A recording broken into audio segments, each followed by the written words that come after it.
Welcome to Hobart, where the fifth test of the Men's Ashes series gets underway in the early hours of the morning, your time, on Friday. And the TMS team are sitting quayside at the moment, with the fishing boats out there on the water and the city behind, and Mount Wellington shrouded in cloud, but there is sun breaking through the clouds, and we're all really happy to be here out in the fresh air on the waterfront, looking forward to a moment of history, because it's the first time that an Ashes test match has been played at the Blunston Arena, or the Belrive Oval as it was previously known. And Jonathan Agnew, our cricket correspondent, sitting here with me under your sun hat, Aggers, as we approach the end of this tour and look forward to this occasion. It's going to be a really interesting one, isn't it? Day-night test match at a ground which has never hosted an Ashes test match before. There's a real sense of occasion about this. Yeah, there's great excitement. I was with the chief executive of Cricket Tasmania yesterday, and I mean, he's just absolutely over the moon with the whole thing. He can't quite believe this dropped into their lap. You can go around town, you'll find lots of banners and advertising and so on. I think they've sold the first 3 days out completely. It's only a small ground. It's a picturesque little place. Day-nighter here, well, we'll have to wait and see, because it's a very late start, because obviously it gets dark late down here. We're so far south. So, 3 o'clock till, I think it goes to 11 o'clock on a bad day. So that'll be interesting. But, yeah, it looks a very green pitch. And this is normally where England come as their last warm-up before the first test. So that's traditionally, every time we come here to Hobart, it's often against Australia A. It's when places are decided or inked in, or and injuries and so on overcome before the first test match. So it's got a very different feel to it this time. And we don't have really at the moment any idea what England are going to do as far as their team is concerned. But I think there's a much more buoyant frame of mind and mood about the whole thing after what was a nail-biting draw the other day. I mean, to draw with just one wicket in hand, I mean, it does feel a bit like the Great Escape. But they did escape, and so the other option was to have lost it. So they didn't do that. They did fight hard. They did show some character, and therefore we can have good reason to look forward to this game. I hope they can build on that. Alex Hartley, England World Cup winner. You probably know this place better than any of us, because you played here for the Women's Big Bash League. What's it like as a place to come to spend time in, and to play cricket in? Yeah, it's a beautiful place. It's normally a green pitch. I haven't actually seen Mount Wellington because it's been covered in clouds since we got here, and it's threatened rain every day. But it's beautiful. Everywhere you go is so picturesque. We saw when there was talk about the Perth Test match being cancelled, Cricket Tasmania put it all over social media that they could create history by having the Test match here, and I think that so-called fight, a determination that Tasmania showed, they've now got that Test match, and it's a huge moment for Cricket Tasmania to have this Test match here. It feels like quite a kind of an English sort of place, Aggers, doesn't it? It's funny, we were driving over to the ground earlier on and saying that even though we're further away from home than we have been at any other time in this trip, it feels closer to home in a way, because of the weather and because of just that, the feel of the ground. It's sort of, just describe where it is. It's almost like in a kind of residential spot, isn't it? But you've got an amazing view out over the Derwent River. Yeah, over the river. No, it is. I mean, you could be anywhere on the sort of the Devon or Cornwall coast in a way with the shipping. You had 6 months living here, didn't you, Alex, when you were playing here? So what was that like? I know you caught up with the friends, didn't you, that you lived with a little bit earlier on today? Yeah, it was amazing. I landed early October, expecting warm weather, suntan cream, shorts, sun hat. It was snowing, so that was a bit of a shock to the system. That I looked up at Mount Wellington, it was covered in snow. It has its really cold days here. The hand warmers in the pockets. When the sun goes down, it can get really cold. But this place changed my life as a cricketer. It gave me a new outlook. The setup that Cricket Tasmania have is absolutely brilliant for women's cricket, and I have really, really fond memories of being here. I sent a picture to my parents saying I'm back, and my dad said Skegness has changed, to which I was like, Dad, not funny, I'm back in Hobart. But yeah, it holds really fond memories for me here. It's always been a bit of a poor relation, Tasmania. They've always had to fight against the bigger, more established states. But they've had some fine overseas players. I mean, Jack Simmons, the old Lancashire cricketer, spent years here. They love him here. Michael Holding was here as a pro. And then they had Alex Hartley. Yeah, sorry, I was obviously Alex. We were walking around the ground earlier on, and there's a big portrait of Ricky Ponting as you go up through into the Ricky Ponting stand. Oddly enough, there's a portrait of David Boone as well.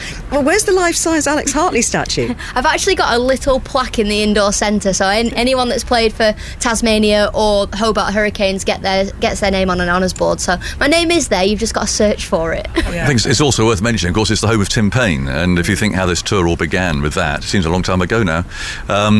It just, whatever the rights or wrongs of all that, it's a shame that they won't actually be someone from Tasmania playing. He might have been captain of Australia, playing the first Ashes Test match here. So it's a shame that it's turned out as it has done. He's not going to be here. He's disappeared to Queensland with his family, so he's not going to be on the island. In fact, but that would have given it a bit of extra resonance, I suspect. Andy Zaltzman, our scorer, our statistician, our friend, our companion, our team comedian, is here. Our chef. For you, Zaltz, to come here to Hobart to watch a test match, as we say, it is history in the making, isn't it, this test? Yeah, it's very exciting. The last new city on the Ashes circuit was the Wacker in Perth in 1970. They were supposed to be using the new stadium in Perth in this series, but instead we're in Hobart. In all, it'll be the 16th ground to be used in men's Ashes cricket. 8 of them had their first Ashes test in the 19th century. There were another 2 in 1902. Edgbaston and Bramall Lane, home of Sheffield United, had its one and only test match. But since then, 2 grounds in Brisbane, the Exhibition Ground in 1928, the Gabba in 1933, since when just Wacker, then Cardiff and the Riverside in England. So it's very rare to get a new ground in the Ashes, so it's very exciting to be here for that. Yeah. As far as the England team getting to this place, Jonathan, we're going to hear from Joe Root in just a second. It's been a long... it's been a shorter Ashes tour than normal, but it has just felt long and hard, hasn't it? For all the reasons that have gone, that we've talked about on plenty of occasions, the coronavirus issues. Chris Silverwood and his family are back with the team for this test. I think they flew in yesterday. But how do you think the players are feeling at the moment?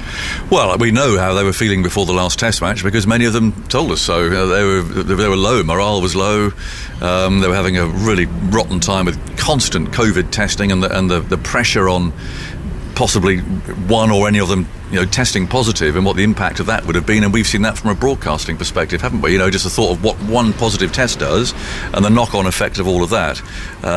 Would it have led to a cancellation of the Ashes if 1 or 2 had got it? I don't know, but that's the sort of pressure that they were under themselves. So actually to not roll over in Sydney the other day, there was plenty of opportunity, plenty of teams actually that I've watched in the past who might well have done. Last Test matches on tour, when you're losing, can end quickly. They can be, people just want to get home. They're already halfway on the plane anyway.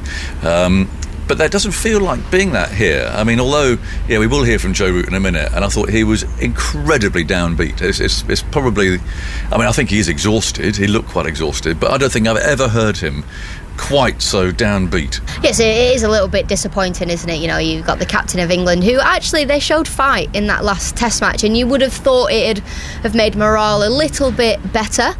We saw a couple of them out and about last night having dinner, walking home from Mark Wood's birthday. So I think that they are enjoying themselves. They're enjoying being here in Australia, but you can just sort of get the vibe that, do they really want to be playing this test match, or do they want to go home? I don't want to make a big thing about it, but if you are coming off the back of something like that, and we're all trying to actually, not big it up, but at least try and paint a positive message about what happened in Sydney. I just thought that was a pretty disappointing 10 minutes today, actually. Well, let's hear from him. This was Joe Root having a chat with Aggers a bit earlier. Well, Joe, welcome to the last test. Were there times where you wondered if this might actually ever happen? Well, yeah, it's the first time, I think, throughout this whole pandemic that a 5-match series is going to be completed or take place. So in many ways there's a testament to both teams to being able to get this far within this series, but it's a great opportunity for us to build on what, especially that last day, and that's sort of the application and approach that we need to have consistently in Test cricket.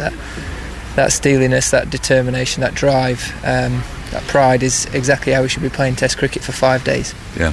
How do you feel about being in Hobart? Do you feel, there's a lot of excitement here, isn't there? A lot of local enthusiasm for this game. Yeah, it's I've played here a few times before. I've always enjoyed playing here, so it's again a great opportunity for us to finish the tour in a really strong manner. How did you celebrate, that's the right word, how did you react to that, the draw the other day? Was it something to celebrate as far as you were concerned? But where did you kind of get the balance for that? I think there was an element of relief, to be honest, in managing to get something out of that game. it was a tough week. We had a lot to deal with, lots to contend with, whether it be the leading, the lack of coaches and support that we had around the team, the injuries and knocks that we took throughout the game. So for the guys to stand up and get through that I think was quite a big achievement from where we were in the game.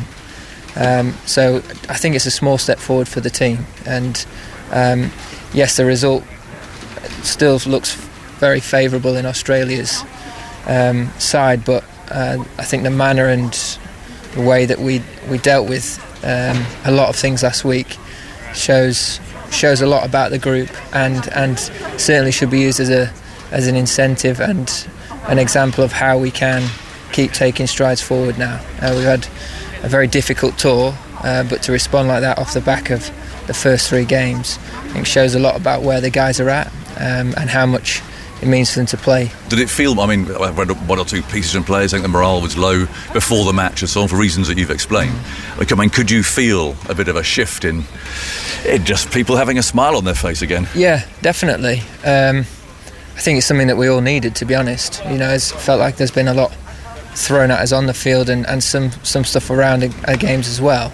So to have something there to smile about, to enjoy, was really important, for all of us really. But as I say, it's a chance to build on something now. Yeah. And as far as availability is concerned, Joe, I mean, obviously Joss Butler won't be around, but I mean, is everybody else available for selection? That's something that we're going to have to manage and look at over the next couple of days. It's after such a emotionally tiring week, and physically for a number of the guys quite difficult week, having a couple of days to just decompress and just have a bit of time away is important. So important day, and tomorrow as well to figure out where we're at and make sure we're confident going into the game. Well, that was Joe Root. I mean, he sounds tired. He looked tired to me as well. I kind of noticed that sort of what the worry lines on his forehead looked particularly deep today when he was talking to Aggers. I'm supposed to the effect of talking to Aggers. We don't know.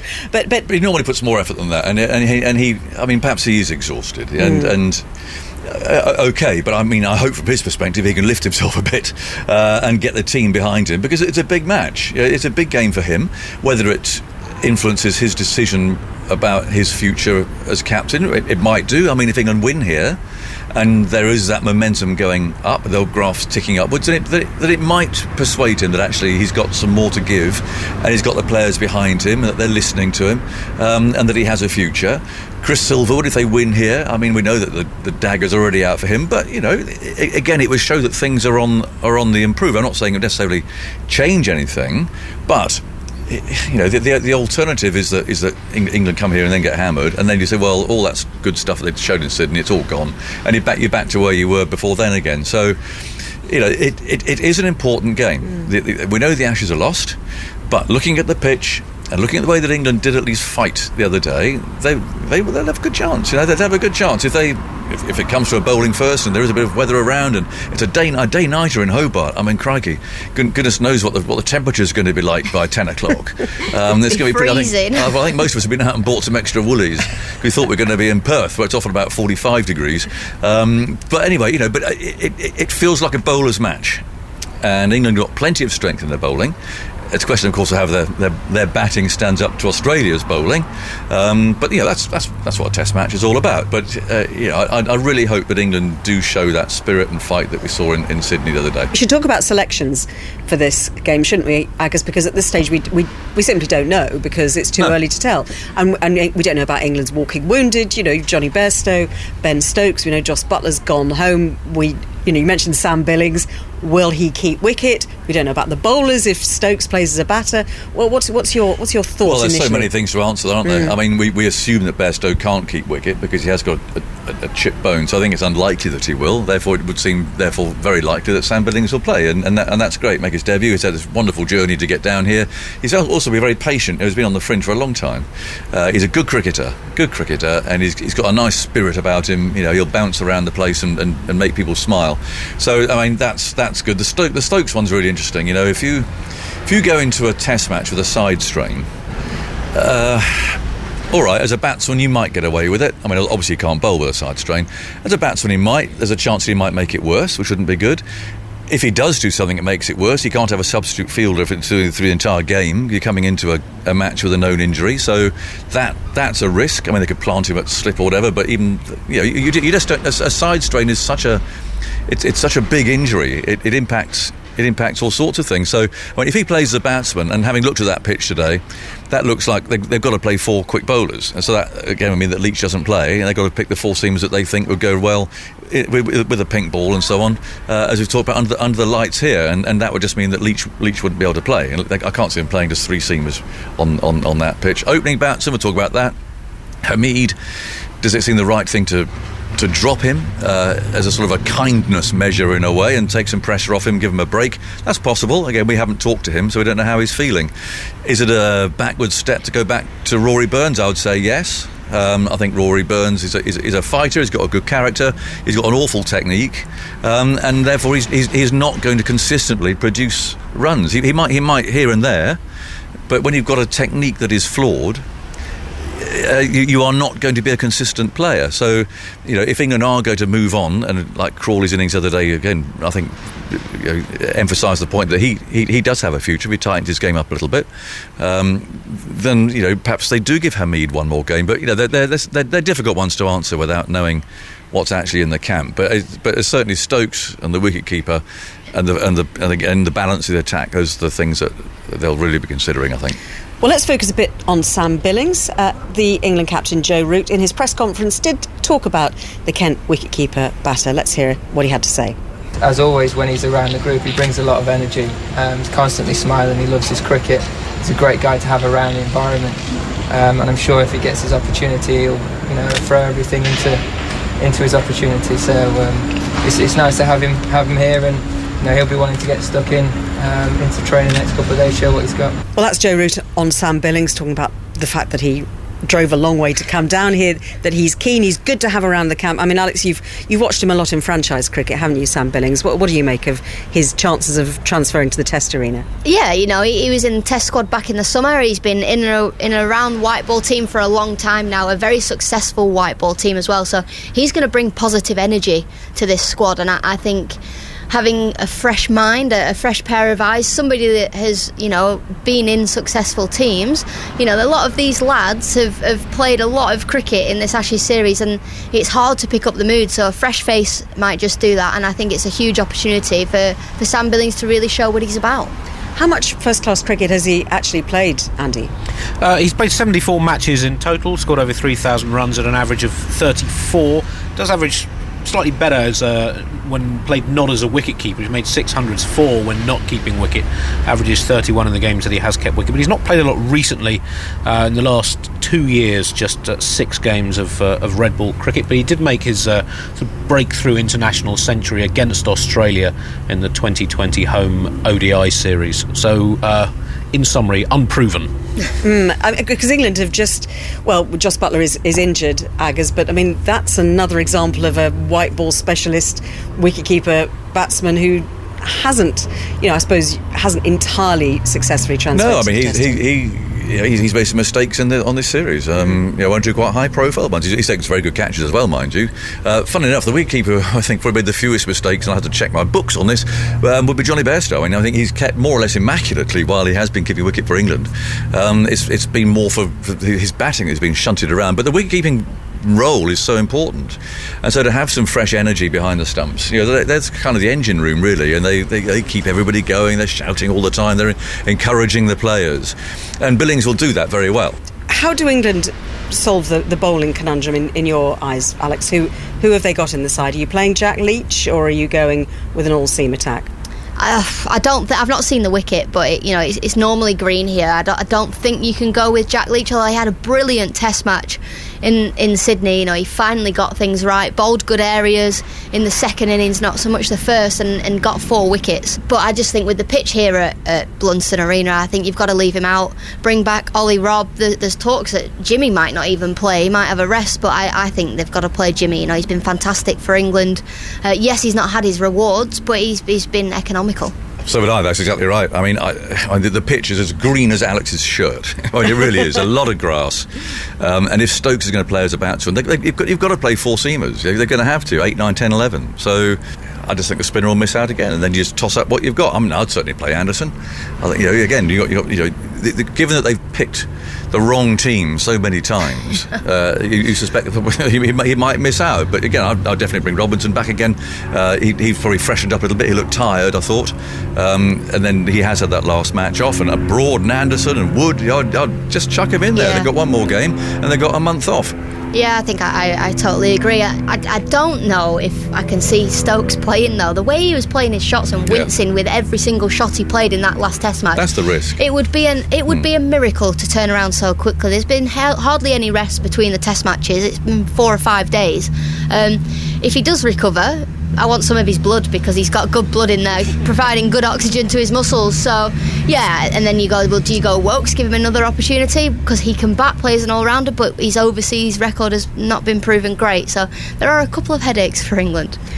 We did see the pitch, as you say, Ag, from a distance, and it was extremely green, and obviously they're going to take quite a lot of the grass off in the next couple of days. As far as the pitch in Hobart historically is concerned, Andy, what does it tell us about using pace and spin? Well, it's a bit hard to say from Test cricket. There hasn't been a game there for 5 years. I don't think the stats from previous games are particularly relevant. There was the best Test match played in Hobart was an absolute classic game between Australia and New Zealand, December 2011. That was totally seam dominated. New Zealand won by 7 runs in the end. It was Trent Bolt's debut. David Warner in his second Test made a fantastic fourth innings century, carried us back, but Australia ended just short, possibly still his best innings. If you look at first class cricket in recent years, in terms of average, seamers at Hobart collectively averaged 25 first class matches in that time, spinners 35, and actually that's the best average for spinners on any of the regular first class grounds in Australia. However, that's from a very small number of overs. Only about 9% of overs in Hobart in that time have been bowled by spinners, comfortably the fewest of any ground in Australia. So I don't think the average is particularly relevant. Essentially, teams haven't really bothered bowling spin. One stat that might be relevant is looking at the collective average by innings. It's not a particularly high-scoring ground in recent years by Australian first-class standards, but its fourth innings average is quite good, oddly. So that does suggest that the pitch won't deteriorate over the course of the game. But again, sort of looking at ground stats, I never know quite how much you can read into them, because pitches vary so much from game to game. Yeah, and we'd expect the pitch to certainly hold up for as long as it possibly can, bearing in mind they're setting so much store by having this Ashes Test match here in Hobart. Interesting one about the Australian selection as well, because they've equally got some difficult decisions to make, with Usman Khawaja having scored 2 centuries in Sydney. And just thought we'd hear a little bit of Mitchell Starc, because this is a man who, before the series began, some people, including Shane Warne, were casting doubt on whether he should be in the team, but he's arguably been their outstanding seamer, and he spoke to the press a bit earlier. No, feeling good. Obviously, we've had a couple of days now to, I guess, get ready for the fifth Test match. So it's purely up to the selectors. I'm not looking for a break. It's the last Test match of the Ashes series at home. It's the pink ball too. So, yeah, I'd very much like to play. I guess it's in the hands of the selectors, but I won't be asking for a rest. Well, that's Mitchell Starc. It's another day-night game, and you'd have thought, Andy Zaltzman, that would give him a great chance of adding to his already storied record in pink ball cricket. Yeah, he's had 52 wickets in 9 previous day-night tests at an average of 18. The leading wicket taker in day-night tests, his average in day test matches is 29, so it's a huge difference. But another thing to factor in is he generally declines through series, averages 24 in Test 1 and 2, 30 in the third Test of series, then 41 in the fourth Test. He only played 3 fifth Tests, but he's only taken 6 wickets at 52 in those games, so it does suggest that he tails off as series go on. Yeah, so potentially Mitchell Starc in for this one. Alex, potentially not Scott Boland. We're waiting to hear how he is, because he picked a bit of an injury in Sydney, but in the end Australia have just been able to stick bowlers out there, and they've just taken wickets, haven't they, throughout the whole series? Yeah, I don't think Australia really have much to worry about, if we're being honest. They've been a team that have had injuries, and whoever they've brought in has performed, and it's been one of those tours for Australia where things have just clicked and people sat on the bench, they've come in and they've performed. Mitchell Starc quite clearly saying he wants to play, and I think when a senior player says they want to play, they feel fine, the selectors will say, right, we trust you, we trust that you are fit to play.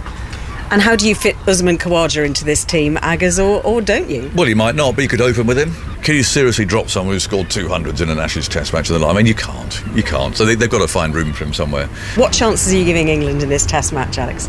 I'm not giving them a win, but I'm giving them another draw. I just think they'll have a little bit of a boost from the previous game.